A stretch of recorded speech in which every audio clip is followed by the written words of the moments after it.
Hi friends, welcome to Karthik Telugu news.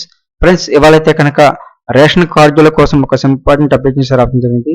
దీనికి సంబంధించిన వివరాలు అయితే ఈ వీడియోలో పూర్తిగా తెలుసుకుందాం. ఫ్రెండ్స్, దయచేసి ఈ వీడియోని ఎక్కడ స్కిప్ చేయకుండా చివరి వరకు చూడండి. అలాగే ఇలాంటి అప్డేట్ న్యూస్ తెలుసుకోవడానికి అయితే కనుక మన ఛానల్ సబ్స్క్రైబ్ చేసుకుని మాకైతే సపోర్ట్ ఇవ్వండి. మరి మన వివరాలకు వెళ్ళిపోతే కనుక కొత్తగా రేషన్ కార్డు ఎవరైతే పెట్టుకుంటున్నారో, అలాగే కొత్తగా పెళ్ళైన వారు కూడా రేషన్ కార్డు ఎవరైతే అప్లై చేసుకుంటారో వాళ్ళకైతే శుభవార్తను చెప్పడం అనుకోవచ్చు. ఎందుకంటే కనుక రేషన్ కార్డు కోసం కొత్తగా దరఖాస్తు చేసుకున్న వారు ఎలాంటి ఆందోళన చెందాల్సిన అవసరం లేదని ఏపీ మంత్రి నాదెండ్ల మనోహర్ అన్నారు. ఇక దరఖాస్తు స్వీకరించిన 21 రోజుల్లోనే దాన్ని పరిష్కరిస్తామని చెప్పారు. ఇంకా విజయవాడలో నిర్వహించిన మీడియా సమావేశంలో మంత్రి చెప్పడం జరిగింది. ఇక కొత్త రేషన్ కార్డుకు మ్యారేజ్ సర్టిఫికేట్ అవసరం అంటూ జరుగుతున్న ప్రచారంపై ఆయన స్పందించారు. మ్యారేజ్ సర్టిఫికేట్ అలాగే పెళ్లి కార్డు, పెళ్లి ఫోటో అవసరం లేదని స్పష్టం చేశారు.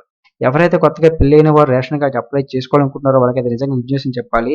వాళ్ళైతే కనుక మొన్నటి వరకు అయితే కనుక రేషన్ కార్డు అప్లై చేసుకుంటే వాళ్ళ యొక్క మ్యారేజ్ సర్టిఫికేట్ కావాలని చెప్పి, పెళ్లి ఫోటో కావాలని చెప్పి, అలాగే పెళ్లి కార్డు కావాలని చెప్పి ఇలాగ రకరకాల అడిగేవారు. ఇప్పుడు అది అవసరం లేవని చెప్పి డైరెక్ట్గానే అప్లై చేసుకోవచ్చని చెప్పి మంత్రి గారు అయితే చెప్పడం జరిగింది.